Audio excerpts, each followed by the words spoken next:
Gente que trabaja, horas que se pasan. Buenos días, estimados oyentes de Radio Fénix. Como todos los martes de 10 a 11 de la mañana, Habitar el Pensamiento, programa oficial de la Federación Uruguaya de Cooperativas de Vivienda por Ayuda Mutua, FUCBAN. Quien les habla, Gustavo González, secretario general de la misma, que los acompañamos martes a martes con temas de actualidad, con un eje central en la vivienda, porque es obviamente nuestro tema que dio lugar al nacimiento de FUCBAN, pero como siempre decimos, la vivienda está muy ligada a otros aspectos de la vida nacional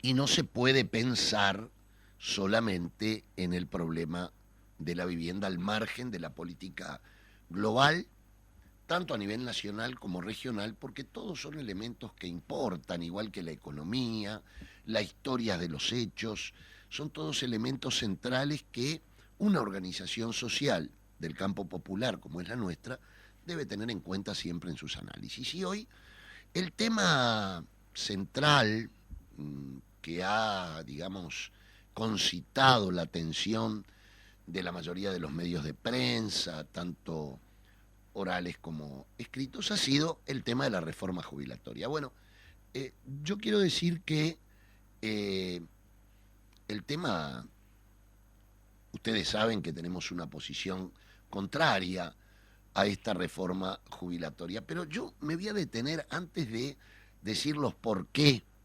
fundamentalmente estamos en contra de esta reforma, es a mi juicio la falta de respeto que hay con la ciudadanía con respecto al tema de la reforma. Y voy a explicar por qué. Se decía, en forma permanente y sistemática, de que estaba todo armado, que estuvieron 2 años aparentemente discutiendo, técnicos, dicen que con las organizaciones sociales. Yo no sé si toman como esas charlas con las organizaciones sociales los 15 minutos que nos dieron en el Parlamento Nacional para opinar sobre la ley. Si es eso, bueno, me parece que la falta de respeto es doble.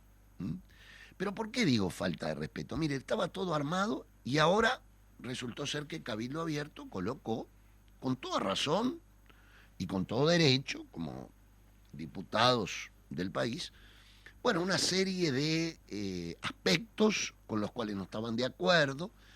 Entonces el Parlamento pasa a un segundo plano, va a negociar el senador Manini con el presidente de la República, aparentemente negocian algunos puntos. El técnico gestor de esto, Saldain, realmente si tiene vergüenza se debe sentir bastante mal, porque si estuvo estudiando tantos años, si es un experto tan extraordinario de esto, resulta que a último momento empieza a descalabrarse toda esta ley tan bien estudiada durante 2 años o más, no se entiende. Porque fíjense, acuerda el senador Manini, estoy hablando por boca de ellos, y el presidente de la República llega y el Partido Colorado descubre otros problemas de la ley, entre ellos que esta modificación, unos dicen que costaría 300 millones y otros dicen 120. Bueno, mire, realmente yo me pongo en el ciudadano común, en el que escucha desde hace días esto, que te enloquecen si se aplaza, si no se aplaza, por qué se aplaza, y la propia coalición es la que está teniendo problemas. Pero además hoy el Partido Colorado, diputados del Partido Colorado, sobre todo del sector Ciudadanos, han dicho que esta reforma aparentemente planteada por Manini y el presidente de la República como acuerdos, favorecerían a las jubilaciones media altas, le dijo un periodista a un diputado de Ciudadanos, y él dijo, no, media altas no, altas. O sea que el acuerdo fue para favorecer a las jubilaciones altas. Esto lo están diciendo ellos, no lo estoy inventando yo, ni lo estoy diciendo yo. Y también está diciendo la coalición que hay una diferencia sustantiva entre la cantidad que va a costar esta modificación entre un sector y otro. Bueno, ahora se aplazó para el jueves, pero parece que Peña ya dijo que el Partido Colorado, como partido serio en la historia del país, así lo ha planteado, no sabe si el jueves va a tener posición. O sea que seguramente el jueves, claro, y Federico me mira asombrado, como están todos los oyentes, parecería que hay otro aplazamiento este jueves. Bueno, yo creo que antes de decir por qué uno está en contra, tiene que decir que esta ley no se puede aprobar. Es una cuestión. Fíjense, hoy un diputado de Cabildo Abierto, en un órgano de prensa, dijo, bueno, estamos pensando, yo traté de escucharlo 3 veces, que en el 2100 la perspectiva sería, pero por favor, estamos en el 2023 y me están hablando. Yo realmente no salgo de mi asombro. Por otra parte, el expresidente de la República, Julio María Sanguinetti, recuerdo que en determinado momento dijo, bueno, no se hagan tanto problema porque en realidad esto se va a empezar a aplicar dentro de 10 años. Entonces, ¿uno cómo logra razonar y entender qué?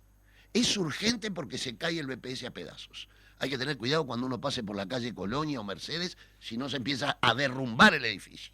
O sea, se cae el BPS, entonces hay que meter esta ley urgente. Pero Julio María Sanguinetti dice, no se preocupen tanto, porque esto va a empezar a aplicarse en el 33, o sea, dentro de 10 años. Entonces, pónganse de acuerdo, ¿se derrumba el BPS o no?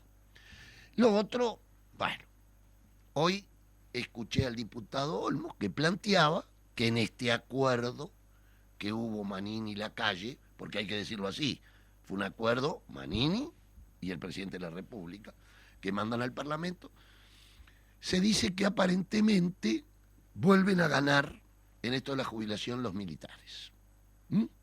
Se los pone en las mismas condiciones que el guardia civil que arriesga su vida a diario, obviamente en las calles, se lo compara con el soldado que está en el cuartel. En este país, estar en un cuartel, no estamos en guerra. No están, bueno. Y ahí planteaba Olmos que ahora en este último acuerdito que hubo, en este último pacto, bueno, otra vez se ven favorecidos los integrantes del ejército. Bueno, entonces, ya por todas estas razones, yo llamo a la reflexión al Parlamento Nacional. Yo diría que hagan, ¿cómo es esto que hacen a veces los cristianos? Un retiro espiritual. Yo recomendaría un retiro espiritual para el Parlamento Nacional a los efectos que se pongan a pensar seriamente qué van a hacer con este zafarrancho que están armando en el país. Paralelamente a ello, tenemos en esta semana una serie de reuniones en la Intersocial que termina el viernes en una mesa ampliada, donde discutiremos las intersociales barriales y la mesa coordinadora de la intersocial. Bueno, ¿qué pasa el día después que esto se aprobara? Y la carpa, quiero informar que la carpa de la Resistencia se vuelve a instalar en el día de hoy en el Palacio Legislativo. Obviamente que tenemos muchas dificultades en el país. Hoy leía que la desocupación en el departamento de Salto se fue al 14%, con miras de seguir subiendo. Paralelamente a ello, enseguida Lucich se encargó de decir que en Maldonado estamos al 3%, pero Lucich, estamos al 3% porque estamos en el boom de la temporada. Ahora, si vos lo medís en junio, no vas a estar al 3% en Maldonado. Pero miren que uno no es tonto. Uno trata de hacer lo posible por no pasar por estúpido, en general, a los efectos de sacar las mejores conclusiones sobre las cosas que uno oye. No quiero detenerme en el tema Penades, porque realmente entristece al país esta situación y no voy a entrar en este esta suerte de chusmerío mediático que se ha armado con una situación deplorable, deplorable desde el punto de vista social que se está dando. Ni hablemos del otro caso que ya se quiere esfumar, que es el caso Astesiano. ¿Mm? Es el caso que ahora, entre reforma jubilatoria, el problema Penades y todo, Astesiano parecería que queda un poco en las tinieblas ese tema. Y yo creo que va a quedar en las tinieblas de por vida, de por vida, porque todos y todas los involucrados en esto se están haciendo los que no tienen nada que ver. Han hecho como la avestruz, han enterrado su cabeza y dejado el cuerpo afuera. Y de estas cuestiones hay que sacar reflexiones. Ahora voy a ir a un elemento que ya lo hemos marcado, que es conceptual sobre la reforma jubilatoria, y es el tema de alargar la edad para jubilarse. Miren, hay un tema que es el siguiente. La jubilación, en última instancia, y las magras jubilaciones que miles de uruguayos y uruguayas tienen, eso también es algo para ver. Ganar 17, 16 mil pesos de jubilación no da para vivir. Obviamente no se necesita ser muy inteligente para darse cuenta que eso no da para vivir. Bueno, pero además ahora alargar la edad sobre la base y el argumento de que la ciencia ha avanzado y que vivimos más. Estamos en contra de esto. Si nosotros vivimos más, es para disfrutar más los últimos años de la vida. Cualquiera que me está oyendo, y es un laburante, sabe que en el periodo laboral de uno, no tiene tiempo para muchas cosas que desearía hacer, porque la vida te implica obligaciones para con tus hijos, para con tu familia, y el trabajo se transforma en el eje central de tu vida. Y cuando no lo tenés, la búsqueda del mismo. Y a partir de él, si tenés un buen laburo, estás mejor, y si no, y si perdés el laburo, estás angustiado. Y si tenés que hacer una changa, sabés que hoy la changa te salió bien, pero mañana se termina esa changa y no sabés si agarras otra. Bueno, todos los problemas a partir del trabajo. Entonces, cuando uno tiene determinada edad para jubilarse, es cuando uno pueda disfrutar de los últimos años de su vida con plenitud. Si la ciencia ha avanzado, yo me alegro, y debemos de aplaudir si vivimos más, por suerte. Pero es para gozar del ocio, gozar de poder decir, hoy está hermoso el día y quiero ir a caminar, a ver el mar, a lo que quiera hacer. Uno no tiene que tener problema en decir eso, porque miren, esto que han colocado desde que éramos pequeños, de que el trabajo es salud, es un gran discurso y un gran verso. ¿Qué va a ser salud el trabajo?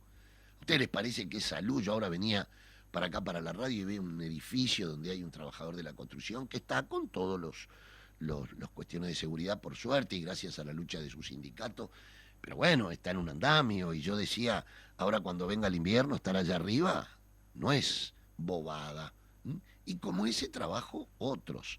Y algún oficialista ya debe decir, no, pero la construcción se la va a tener en cuenta. Ya el Zunca planteó que no está claro cómo se los va a tener en cuenta en eso. Pero además, no solo el trabajo de la construcción es un trabajo muy duro. Hay miles, cientos de oficios para hombres y mujeres que realmente desgastan físicamente, psicológicamente, etcétera. Entonces, la jubilación hay que disfrutarla, y lo ideal sería que tuvieras una buena jubilación para poder disfrutar de la vida en tus últimos años. Por lo tanto, esto de alargar, estamos en contra conceptualmente, más allá de que no es una reforma de la seguridad social, que va a haber lesiones inmediatas, sobre todo en las pensiones para la viuda, para una cantidad de cuestiones que ya han denunciado los compañeros del Sindicato de Trabajadores de la Seguridad Social y otros. Lo otro es que esta reforma la van a financiar absolutamente las trabajadoras y los trabajadores, porque hay sectores importantísimos de las patronales que están exonerados también del pago para mantener al Banco de Previsión Social. Por todos estos temas es que nos hemos pronunciado en contra de esta reforma jubilatoria, que por otra parte, es mentira, y lo podemos asegurar, de que si no sale esta reforma se funde el Banco de Previsión Social. porque insistimos, no es una reforma de la previsión social in totum, es solamente el aspecto jubilatorio. Y toquen a la caja militar, toquen a esa caja que también genera un gran agujero negro de déficit para el país. Pero de esa no se habla, de esa no se toca. Y todavía lo que es peor, tenemos que soportar en estos días que haya una ley que ampare a los genocidas para que puedan tener su prisión domiciliaria a determinada edad. Gente que asesinó, que torturó, que mató, que secuestró niños. Esa gente va a ser beneficiada con esta ley. Y el Partido Nacional saca una ley que en vez de a los 65 años sea a los 70. Vaya la diferencia que han colocado ahora y quieren votar rápidamente esta ley. Entonces, este es el tema central, digamos, cómo se desideologiza, se desinforma, lejos de creerse que se informa. En fin, uno debe irse acostumbrando a cosas complejas. Yo, por ejemplo, he visto un programa ahora televisivo de niños y niñas que cantan y lo hacen con todo el amor y su familia se emociona, pero no me gusta ver niños llorar después de cantar por la brutal presión que viven con ese concurso. Bueno, pero nos estamos acostumbrando a eso. El país es todo tristemente un gran hermano. Tristemente un gran hermano. El otro tema que queríamos hoy tratar es que ha habido un muy importante informe que convoco a leerlo en el semanario Brecha sobre la situación de la gente, el momento que se vive en el país con la gente en situación de calle, que es realmente escandaloso. Cada vez hay más, las cifras se ocultan. En el estudio que se ha realizado, la gente de NITEP, que es la organización que se encarga de los que tienen que vivir la triste situación de calle, dicen que son la mayoría de ellos adultos jóvenes. Es decir, que tenemos una juventud que está en esta situación. Y a uno cuando va por la calle y ve esa situación que lo conmueve, que me imagino que todas y todos nos sensibilizamos frente a esta situación, pero nos encontramos con una impotencia real porque la gente dice, ¿qué hacemos con esto? ¿Hasta dónde vamos a seguir con esto? ¿Cuándo vamos a ponerle un freno? Bueno, y esta situación a nosotros nos convoca porque es un problema de vivienda, pero no solamente de vivienda.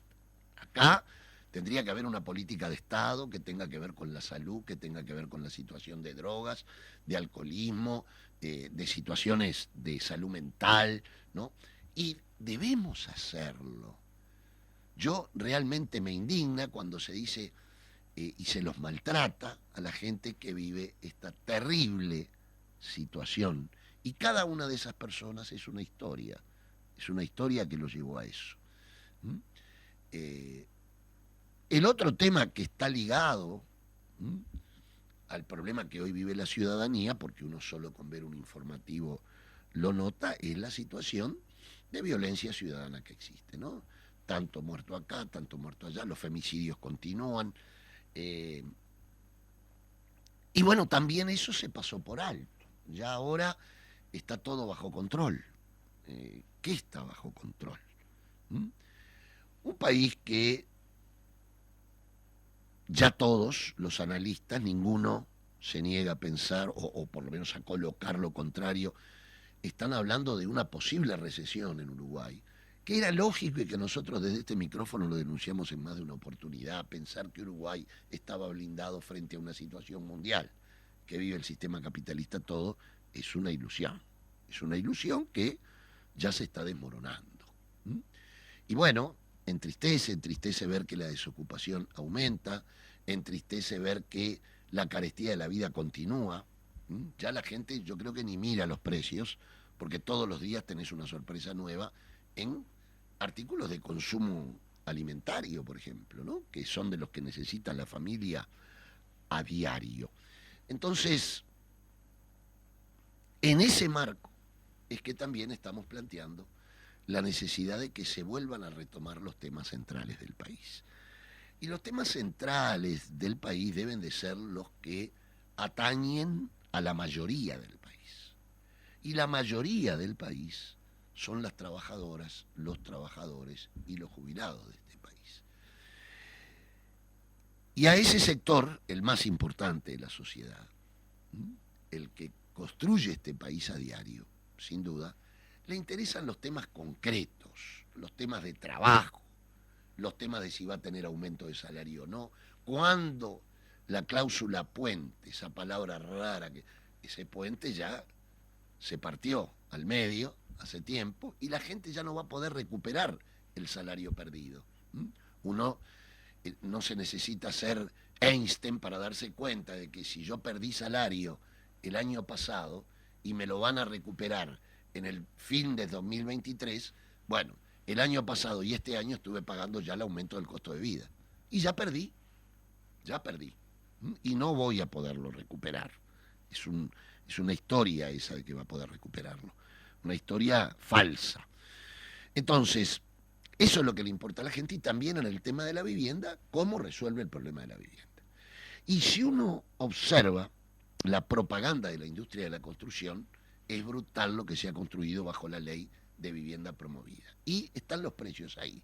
Un monoambiente, Federico, si querés un monoambiente, le digo al operador de la radio, no te hagas problemas. Por $87.000 conseguís un apartamentito monoambiente. Por $130.000 ya 2 dormitorios. Y 3 dormitorios, si creció la familia, por $160.000. Esas son las propagandas a diario que vemos para resolver el problema de la vivienda. Para eso está construyendo la ley de vivienda promovida. Promovida para el gran capital que exoneró, atiéndase bien, en el último dato del año 2022, 77 millones de dólares exonerados a la industria de la construcción, para que construyan este tipo de viviendas. Que además, cuando nació aquella ley se dijo, bueno, se va a contemplar zonas que tienen los servicios en la ciudad y que aún no han sido correctamente urbanizadas y demás. Bueno, no es Punta del Este. Y en Punta del Este también está construyendo la vivienda promovida. Tristemente. O en zonas que no corresponden a ello. Ahora todas y todos han reconocido que el objetivo central que perseguía esta ley no se cumplió. Menos la industria de la construcción, que para ellos sí se cumplió el objetivo, que fue llenarse los bolsillos de plata con esta ley. Entonces, ¿qué estamos planteando nosotros? Ya dijimos que el déficit habitacional iba a aumentar. Terminado este periodo, iba a aumentar. Y estamos convencidos de ello, porque vieron que el plan avanzar de los asentamientos no avanza mucho. Si fuera un automóvil, uno pensaría que se quedó sin nafta. Está parado. Pero bueno, vamos a ver si avanza en algún momento. Las viviendas cooperativas que se está cumpliendo el cronograma de préstamos, bueno, son cooperativas que ya se les tenía que haber otorgado el préstamo hace 3 años o 2 años y tanto. Estamos construyendo dentro de lo que se otorga. Pero falta una inyección financiera al Fondo Nacional de Vivienda. Bueno, ese es un tema concreto que le importa a la gente, que está dentro de lo que se llama déficit habitacional. ¿Quiénes están en ese déficit habitacional? Los trabajadores con salarios menores a 50.000 pesos, a 40.000 pesos, los que no pueden llegar a esa barbarie de dinero que dije hace un momento, los que no tienen capacidad de ahorro para poder comprarse una vivienda, los que no pueden acceder a un alquiler preocupados, porque hoy un alquiler no baja, digo de una vivienda más o menos decorosa, de 22.000 pesos, entre 18 y 22.000 pesos está el alquiler, si ganó 40, se me complica alquilar con 20 lucas, ¿cierto? Insisto, no necesito ser Einstein para sacar estas cuentas. Bueno, esa gente es la que necesita que el Estado intervenga firmemente desde el punto de vista financiero. Y es lo que plantea Foucault. Ahora viene una última rendición de cuenta. Escuálida, nuevamente escuálida va a ser las partidas, porque siguen con el discurso Arbeleche de reducir el déficit fiscal. Léase quitar el gasto que el Estado debe hacer, que es inversión, no es gasto, en las cuestiones sociales y fundamentales del país, como en este caso es la vivienda. Estuve leyendo hace unos días un informe de España donde se denunciaba cómo en los barrios de la periferia española, un país de Europa, no estamos hablando de Bolivia, estamos hablando de España, se denunciaba el problema de la salud, cómo incide el problema de la vivienda en la salud, que daba la casualidad que, por ejemplo, había determinadas enfermedades que habían detectado los médicos de las policlínicas barriales de los sectores más humildes de la población, con problemas de salud ligados al hacinamiento, ligados a la humedad de sus viviendas, ligado al problema de la vivienda. Entonces, empiecen a mirar a la vivienda también como un problema de salud, también como un problema educativo. No es solamente un problema educativo que haya 300.000 uruguayos que no terminan la secundaria. Escuche bien, una barbaridad de muchachas y muchachos que no terminan la secundaria y que a todos nos debe de preocupar. Pero además, la vivienda también incide en el rendimiento de los estudiantes, ni que hablar de la escolaridad de los niños, porque miren, cumplir con las tareas domiciliarias cuando vivís con 2, 3 hermanos en un asentamiento y tu mamá está cocinando o tu papá al lado y se puede caer la olla de agua hirviendo, y los niños se les da por jugar, se les da por gritar, se les da por expresarse. Bueno, vivir así y después pedirle la maestra o el maestro al niño a ver si cumplió o no cumplió con los deberes, no es fácil.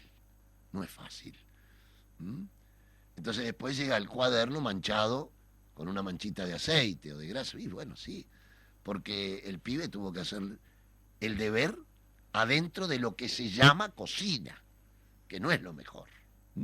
O lloró el bebito, el más chico, y no se pudo concentrar porque el niño necesita tener su cuarto para poder hacer las tareas domiciliarias.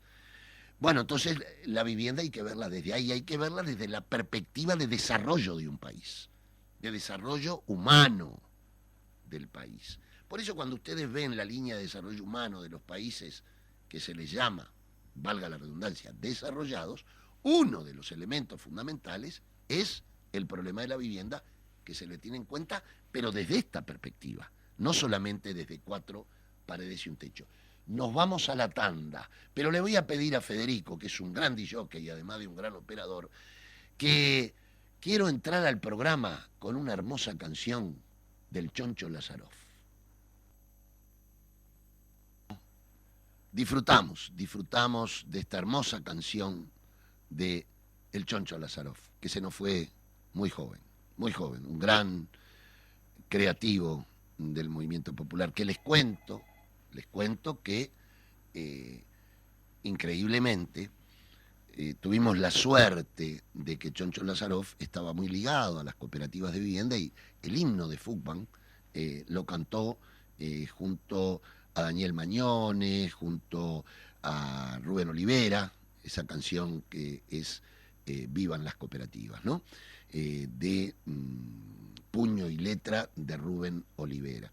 Entonces lo conocimos al Choncho, pudimos disfrutar de su arte, de su poesía, y hoy lo recordamos con esta canción. No quiero olvidarme de que este miércoles en el local del PCNT, aquí en la calle Jackson, se va a realizar una mesa redonda con la compañera Clara Serra, española, filósofa, feminista, una compañera que ha editado varios libros en su país.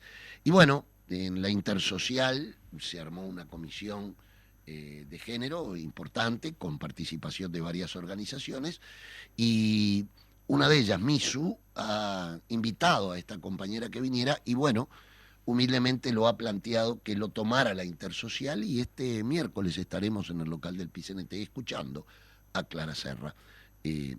Las invito y los invito a escucharla, muy interesante. algo de que no hay duda, el feminismo llegó en el país y en el mundo para quedarse. Bueno, y terminado abril, vamos a llegar al mes de mayo, y en el mes de mayo el movimiento cooperativo, en particular nuestra federación, cumplirá el 24 de mayo 53 años de existencia. Si uno mira en lo que es la historia universal en general, bueno, 53 años no es nada, puede decir uno. Pero en realidad es una organización que ya está plantada en este país gracias a la construcción social desarrollada por tantas y tantos hombres y mujeres de nuestro país. Fue un 24 de mayo que nació FUCBAN. Su asamblea que la dio a luz se hizo en la localidad, en ese momento que se llamaba Isla Mala de Florida. Allí, en la cuenca lechera por excelencia de nuestro país. Allí se hizo la asamblea fundacional de FUCBAN aquel 24 de mayo de 1970.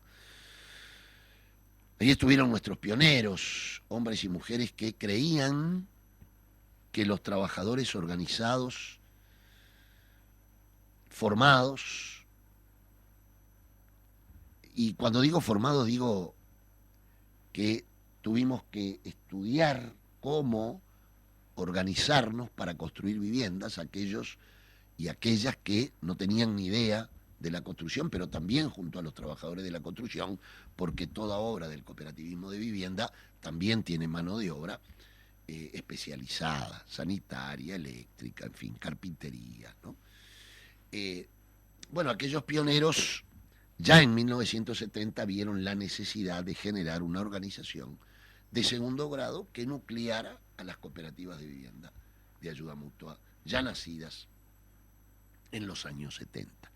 Y tuvo un crecimiento exponencial del 70 al 73 al influjo de que ya se había aprobado el 17 de diciembre de 1968 la ley de vivienda, la ley 13.728, hasta el día de hoy vigente. Al influjo de esa ley nacen, por la vía del derecho, digamos, la legalización del cooperativismo de vivienda, que ya tenía como antecedente las tres primeras experiencias, los llamados planes piloto del movimiento, que uno fue precisamente en Isla Mala de Florida, el otro en Salto y el otro en Fraiventos. Esas tres experiencias con trabajadores municipales de Fraiventos, peones de Tambo de Florida y trabajadores ferroviarios de Salto dieron lugar a que, en particular, Juan Pablo Terra, en aquel momento diputado por el Partido Demócrata Cristiano, arquitecto y urbanista,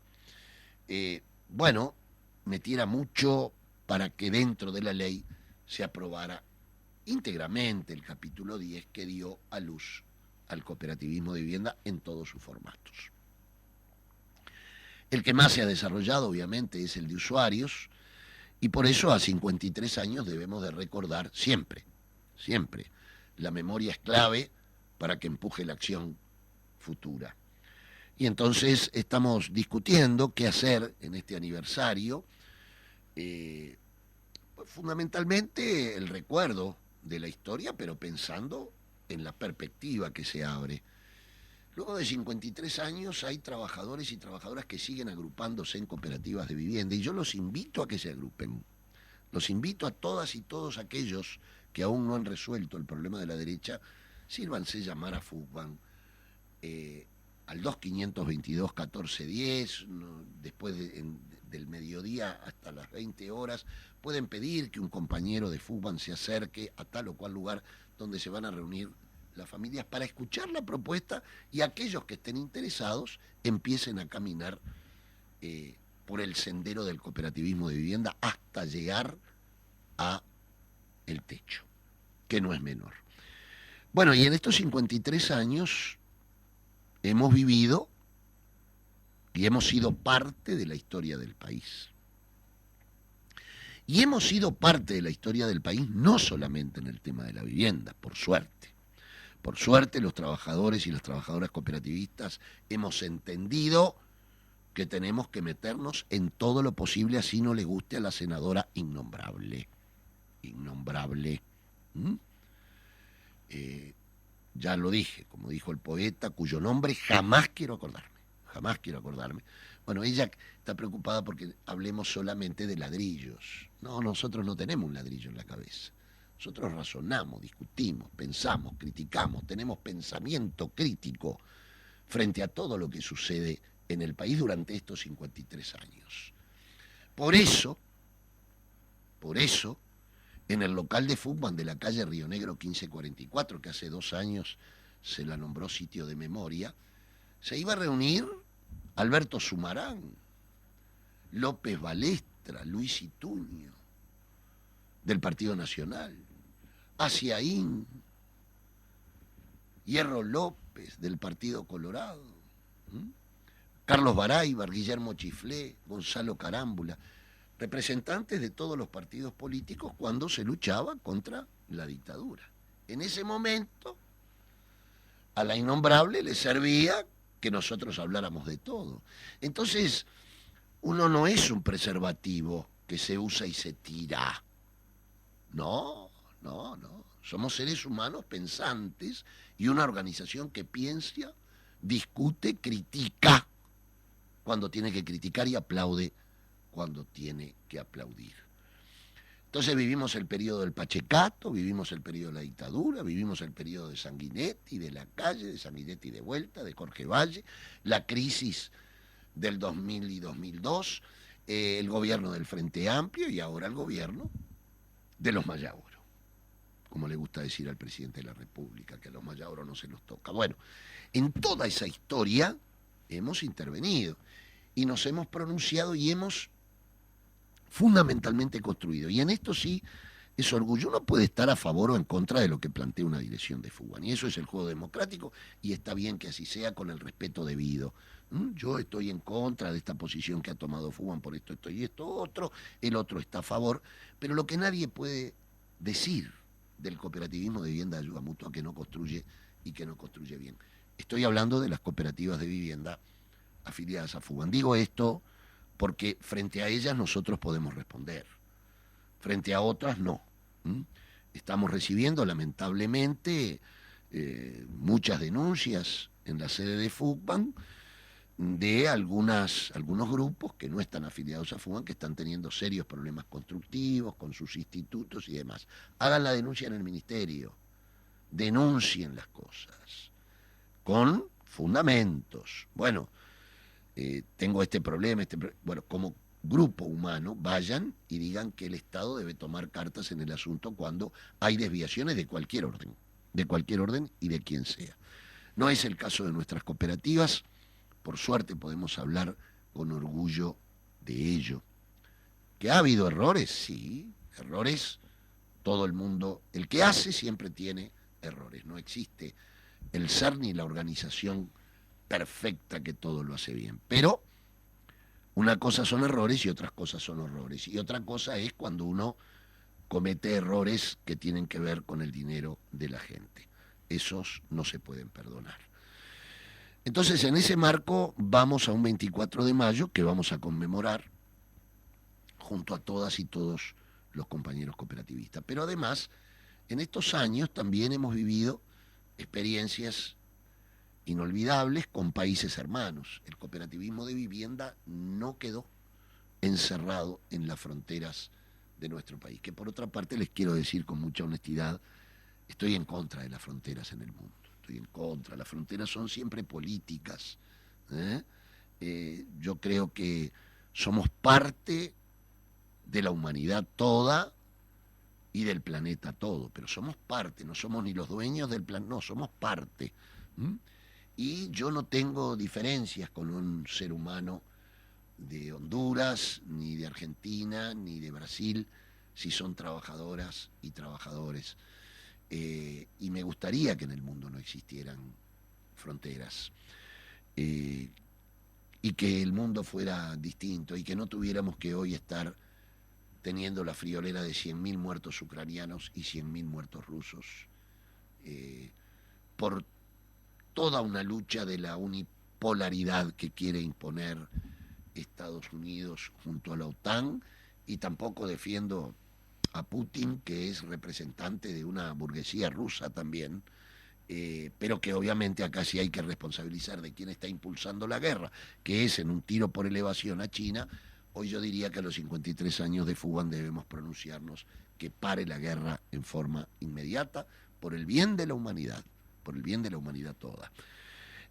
Pero bueno, ya ven, inmediatamente nos metemos en otros temas que tienen que ver con la realidad. Pero decía que hemos logrado en todos estos años, con mucho esfuerzo, expandir el modelo. Hoy hay cooperativas de vivienda en El Salvador, en Honduras, en Guatemala, en Nicaragua, en Paraguay, en Bolivia, en Sri Lanka, en Filipinas, en Zambia, en Malawi. Bueno, que siguen luchando porque en los países existan los instrumentos políticos que hacen posible que el movimiento cooperativo pueda desarrollarse. Y por eso pelean igual que nosotros, porque haya más financiación, porque existan tierras, porque haya marcos legales. Esos instrumentos claves que le dieron nacimiento a nuestro movimiento. Y que bueno, con viento a favor o viento en contra, no importa, hemos construido siempre. Obviamente que uno desearía tener viento a favor para que el desarrollo del cooperativismo de vivienda fuera mejor. Pero bueno, nos llena de orgullo que en tantos países exista cooperativismo de vivienda, también en Brasil, en Argentina. Pero bueno, cuando dicen, bueno, pero los uruguayos lo han desarrollado más, no es porque seamos marcianos, ni que seamos mejor que otros países, no es por eso, es porque aquí se conquistaron los instrumentos políticos que hacen posible a la vivienda popular. Cuando uno habla de vivienda popular, habla de vivienda para los sectores más modestos de la población. Por lo tanto, el Estado como un todo podría en este país tener efectivamente una política de Estado que sobrepase los años de gobierno de tal o cual partido, que sea de Estado.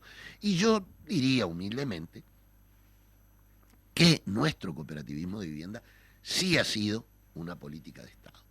Nosotros construimos bajo distintos colores, en forma distinta, obviamente. Si el partido político que estaba en el gobierno tenía voluntad como para impulsar el cooperativismo, lo impulsó más o menos. Eso es así. Pero podemos decir que es parte de una política de Estado. Hoy ningún ministro de vivienda en este país podría arrogarse la posibilidad de decir, bueno, abolir el cooperativismo de vivienda por ayuda mutua. No sería posible. Y no sería posible, además, porque no solamente nos expandimos en otros países, sino que en nuestro país, en todos los departamentos, salvo en el departamento de Artigas, tenemos cooperativas de vivienda por ayuda mutua. Y en algunos con un desarrollo muy importante, como es el caso de Salto, como es el caso de Paysandú, Canelones, Mercedes, digamos, son en el litoral. El desarrollo del movimiento cooperativo ha sido muy importante. Ya dijimos últimamente que 1/3 de la población mercedaria vive actualmente en cooperativas de vivienda por ayuda mutua. Bueno, eso es parte de los 53 años. Otros aportes que ha generado conocimiento. Nosotros en los años 70 ya teníamos plantas de prefabricado a pie de obra. Un gran aporte de los técnicos comprometidos con el movimiento popular de ese periodo de este país. Estoy hablando de fines de la década del 60 y principio del 70, porque ellos imaginaban que tenían que construir con gente que no tenía ni todos ni todas, especialidad en la mano de obra. Entonces había que construir de una manera sencilla, y el prefabricado fue, yo diría que, no instalado, pero sí muy desarrollado por los grandes complejos habitacionales.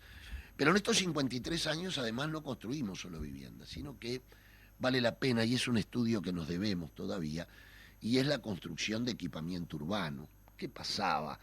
El movimiento al principio construyó en la periferia de Montevideo y en la periferia de las ciudades del interior también, donde no estaban todos los servicios. Entonces ahí hubo no solamente que llevar los servicios de luz, agua, saneamiento, etcétera, sino también hubo que gestar policlínicas, guarderías. Llegamos a donar escuelas íntegras a la enseñanza primaria, como es el caso de las Covizunca, como es el caso de Mesa 1. Bueno, todo eso ha sido un aporte sustantivo, los gimnasios, el deporte, la educación física, el teatro, las actividades para niños. Eso tiene que ver con el equipamiento urbano que el movimiento cooperativo ha construido colectivamente también. Entonces, en 53 años hemos hecho muchas cosas. ¿Nos falta por hacer? Sí. ¿Estamos conformes con lo que hicimos? No totalmente. Y está bueno no conformarse totalmente siempre. Siempre buscar superarse. El número de tipologías de vivienda que se han hecho, es decir, los distintos tipos de construcción, también es un aporte del cooperativismo de vivienda. El cooperativismo de vivienda, a partir de los años 90, también empieza a reciclar viejos edificios, otro aporte del movimiento. Hoy ustedes pueden ir a la Ciudad Vieja, a La Aguada, a Reducto, donde hay reciclajes, viejas construcciones, pero con todos los servicios que se hacen vivienda nueva. Entonces, eso no fue menor el reciclaje. Pero también construir en altura. Otro gran desafío del movimiento cooperativo, hoy ver la hermosa Covinés en el barrio La Blanqueada, por ejemplo, o viniendo por Veracierto, ver varios del Alfredo Citarrosa en altura construidos. Bueno, eso demuestra que la humanidad toda, cuando se le dan los elementos, no solamente construye, sino que crea, genera nuevas cosas. Pero para eso hay que darle los instrumentos a la gente. Si no, difícil el desarrollo y más de un movimiento de estas características. El haberse instalado en el interior y en Montevideo también le da una particularidad muy especial al cooperativismo de vivienda.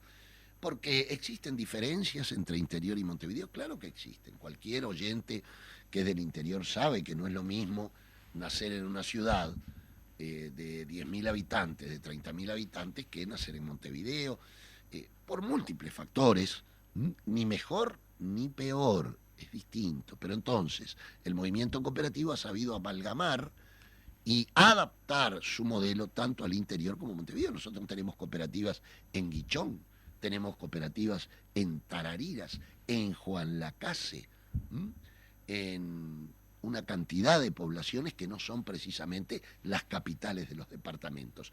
Y eso ha hecho que en una Asamblea Nacional tienen que juntarse delegados de todo el país. Entonces, cuando decimos que FUBAN es un movimiento verdaderamente nacional, así lo es, así lo es. Tenemos cooperativas de vivienda plantadas en todo el territorio nacional y además latinoamericano, lo que nos llena de orgullos. Por eso decíamos la expansión del modelo más allá de la ciudad capital y más allá de las fronteras del país. Esto hace una diferencia. Entonces, la construcción de pensamiento, el vivir juntos, el tener que participar sí o sí para construir las viviendas de todas y todos, hace a una enseñanza, aprendizaje muy importante. Si yo le pregunto a cualquier cooperativista si es el mismo antes o después de haber entrado a una cooperativa, seguramente me va a decir que no. ¿Con esto queremos decir que está todo bien lo que hemos hecho, que somos fuera de serie? No, de ninguna manera. Estamos en permanente revisión crítica y autocrítica de lo que hemos realizado. Pero bueno, 53 años no se cumplen todos los días y este 24 de mayo ya empezamos a preparar este aniversario. En otro orden de cosas, les decimos que la semana entrante comienzan nuevamente a activarse los plenarios de FUBAN. Y es así que comenzamos, ya les doy la fecha exacta, déjenme ver en esta desordenada agenda, que el martes 18 se convoca a las cooperativas que están en este momento en el periodo de construcción en el local de FUBAN a las 19 horas. Martes 18 todos los delegados de las cooperativas en construcción.